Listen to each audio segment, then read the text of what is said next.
Hello everyone and welcome back to my channel. I thought for today it would be a good time to do a book haul, specifically an unboxing book haul because I have quite a few books behind me that I recently ordered that I decided to save up to open on camera. This is about a month and a half to 2 months worth of book packages, which is honestly a lot more than I usually have. But when I got the idea to do this video and I knew I had at least a couple books coming from subscription boxes, I decided to also order a couple books I had been putting off but knew that I wanted to add to my collection eventually, just so I would have a larger stack here to show you. And I also have a pile of books that I got in stores or opened up off camera that I wanted to show you as well. So I think we'll start off with the unboxings. I'm pretty sure all of these are from completely different sources. I have a Blackwell's order, a Thrift Books order, a pre-order from Right Stuf, as well as special editions from both Illumicrate and Dazzling Bookish Shop. So I think we'll go in a kind of random order based on how these books are stacked up here. And yeah, with that intro out of the way, let's get into the video. I'm going to start off with the first package up here. Ooh. Oh my gosh, I forgot there was a charm that came with this. So this is the first book I've gotten with my Dazzling Bookish Shop subscription. This is the little signed book plate. And the book that was from their August monthly subscription was Teach the Torches to Burn by Caleb Roereg. I'm sorry if I'm mispronouncing the author's name. This is part of the remixed classics series. I actually have another one of these books in my TBR. This one is originally based on Romeo and Juliet, but switched it to be a queer MM couple. And I believe this new art was done by Oblivion's Dream. And then it has dark green sprayed edges on the top, and then this flower design on the center pages, which is the same design that's kind of in some of the other details on the front cover. And it also comes with the original version of the dust jacket, and this is the one that you would have if you just went into a store to buy the book. And also on the flaps there's this gold foil design. So as I said, this is from Dazzling Bookish Shop, which is a smaller custom edition shop based in Canada. They have a monthly queer book subscription. I think most of them so far have been queer YA. And this is the book from August. I also have the September one coming in the mail, but I think it's going to be a while until it gets here, so I'll just save that one for a future book unboxing instead. Their monthly subscription also comes with a charm, and I had completely forgot that the subscription for this month was one of Griddlehark. They're so cute! I am so happy to have these. I definitely going to display them with my Locktoon books. I'm just going to put my books off to the side, but then I'll eventually replace them over here once I move down the rest of this pile. The next book I have here is my order from Blackwell's. And the book I got from them is the newly re-released hardcovers of Once Upon a Broken Heart by Stephanie Garber. When I heard they were doing a hardback special edition of this because it was so beloved and the hardback was out of print, I knew I had to have it. I really love this cover design so much more than the US versions of the books. And for this re-release, they also did a Under the Dust Jacket design. So we have a little bit of gold foiling on the spine and then this big gold foiled design on the naked hardcover, which has just a bunch of imagery related to the book. I'm just so happy that I'll have matching editions between this and my Ballad of Never After. Although my third book in the series I did pre-order from Barnes & Noble, just because I wanted the exclusive edition of that one. But at least they'll all be hardbacks, so they'll match at least in size, hopefully. Next book I have here is in this giant box.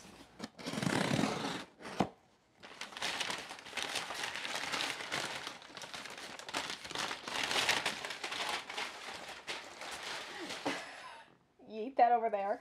Anyway, that large box and all that packing was holding one book, and that book is the third volume of Husky and His White Cat Shizun by Roubal Buchi Rao. I'm so excited! I can't wait to read this volume. I don't think I like this cover as much as I did the second volume in the series, but I'm still so excited to have it and dive back into the story. Next book I have here is my order from Thrift Books. Okay. I think I opened that up a very incorrect way, but it's fine. The book I got from Thrift Book was the newly released paperback of Silver Under Nightfall. This is such a nice floppy paperback. Oh, it's so beautiful. I'm so excited to read through this again. I honestly am trying to hold back and not do a full reread, but I do kind of want to go through some scenes and tab some of my favorite moments. I'm just so happy to have this. I honestly am a little bit on the fence of what I'm going to do when the sequel releases, because I obviously want to have it as soon as physically possible, But the thing is, I don't really like the US edition of the cover design. I just don't really like the color palette. I feel like it's really garish and just doesn't have the same vibes as this one does. So I might wait and see and figure out what the UK editions of the books are going to look like, because I really like the hardback design for the first book. And if the second one is similar at all, I might buy a hardback edition of the first and second book in the UK versions. But I'm just so happy to have this. I honestly needed a copy of this book like I need air. Okay, let's go ahead and look at the last package I have to unbox. This one is from Illumicrate, and I'm going to try and avoid and get all of these packing peanuts all over my floor. So the book I have here is the September Illumicrate pick, and this is A Study in Drowning by Ava Reid. I am an Illumicrate spoiler fiend. I have to know what the book of the month is before I decide I want to get it or not. And when I saw this was the pick for September, I was very excited. I have heard nothing but good things about Ava Reid's other books, but I think the one that most people love from her is a little bit too heavy for me personally. So hopefully this will be a little bit more my vibe. I'm going to come a little bit closer so you can see. This edition is really beautiful. I love the design of the papers and the books falling as the sprayed edges, which goes all the way around the book. It kind of reminds me similarly of Fairy Loot's version of Divine Rivals that has a similar design for their sprayed edges. Whoa, oh my gosh, underneath the dust jacket is so pretty. I wasn't anticipating it to look like this. That's so nice. Oh, it's so beautiful. And then there's some character art on the inside. Same on the front and back. So that's a look at all the books I have to unbox. I'm going to go stack these behind me, and then we'll move on to the second section of books I have to show you.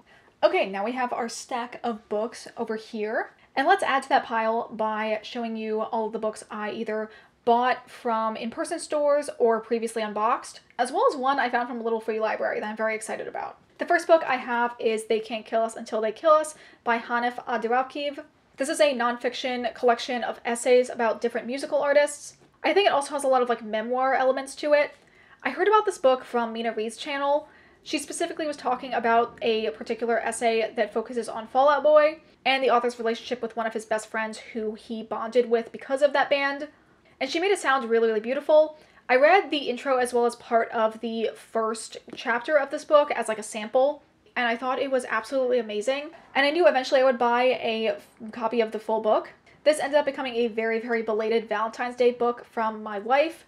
We went out to a indie bookstore in our area. I ended up finding this there and knew it was the perfect time to get it. And honestly, when we brought the book up to check out, the man working the register was like, oh yeah, that book was amazing. It made me cry. So even from a random source like that, this book was very well loved.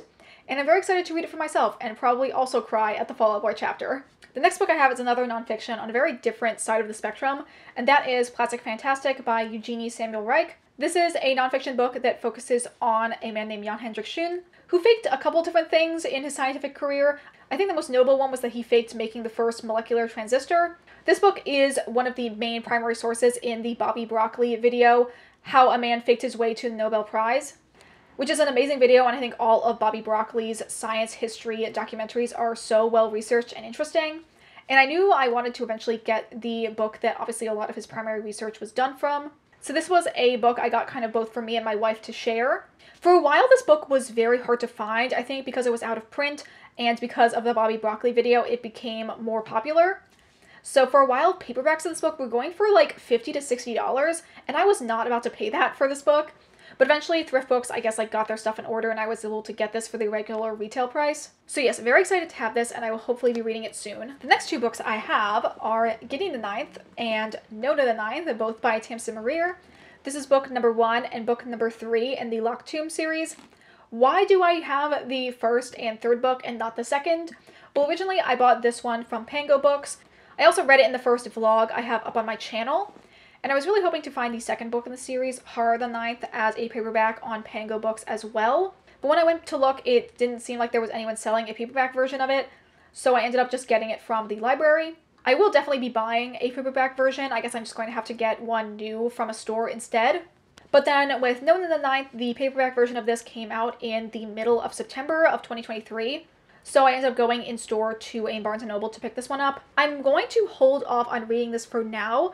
I'm waiting until Alecto the Ninth, which is the 4th book in the series, gets a release date, which I believe in an interview, the author Tamsin Muir said that it is done, it's just being edited now, and there is hope that it will be coming out sometime in 2024.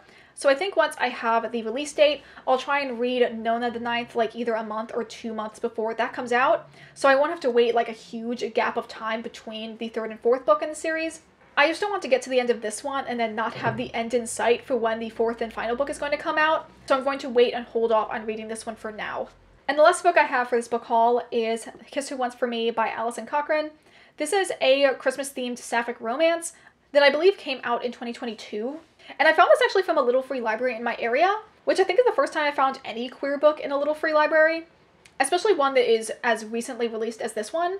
I don't read a lot of contemporary romances, and this one does kind of have a trope I'm not a huge fan of, which is X's sibling. Although I do think the X in the story is like the main female character's beard, and then she ends up falling for his sister. So it's not like as pure a form of that trope. Either way, I definitely think it would be a cute book to read this holiday season. Always a fan of queer rom-coms in general, and having it be seasonal is just like a little added flavor as well.